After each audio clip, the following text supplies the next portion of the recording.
Sa Baleno Municipality. So guys, kitaon naton ang syudad sa Baleno. Adi ang gasolinahan, adi na usad na bumagsak.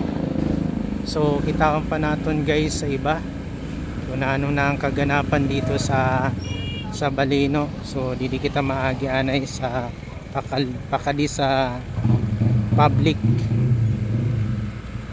So yun ang hindi na mga parabulang nagorolig na. So okay naman dito mga guys.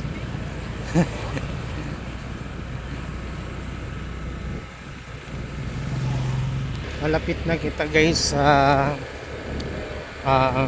municipal sa Baleno.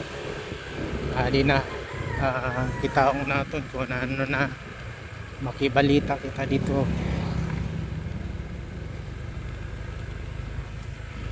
So guys, ito na yung municipal ng yung Plaza San Baldemoro sa Baleno. Ada nawasak guys ang ining entrance ba ini, pero kitaw natin guys. Ayan guys, so okay naman guys. Yung iba medyo okay naman. Dito tayo sa papunta dito sa may dagat. Yan, tingnan natin guys kung may nawasak pa ba.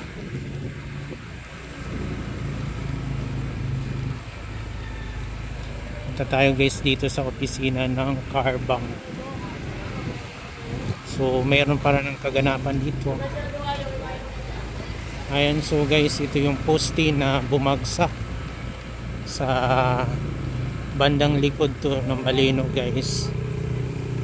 Ayan, so bumagsak ang kuryente dito guys. So medyo delikado ito guys. Ayan, so dito kakanan tayo.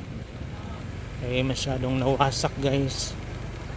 Ayan, so ganun ang kaganapan dito guys sa Baleno. Ada ang mga kuryente. Ang kuryente, kaya guys wala tayong kuryente dahil nga guys wasak ang mga kuryente dito sa Baleno guys. Marvin.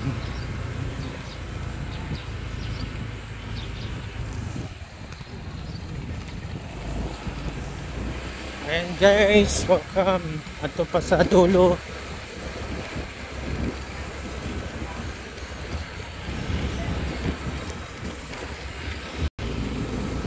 Ayan pa guys, ito pa banda dito sa ay ako guys, maya magwalang video, isa lang taga video. So guys, dito naman tayo sa handaan di sa sentro ng Baleno guys. Eto ang nangyari guys, nabali ang nabali yung poste guys. So ganun nangyari guys dito eh. So ikat pa tayo guys. Ito yung mga kaganapan guys. Ayan. Di pa. Ayan, so dito banda guys sa side sa Palawan.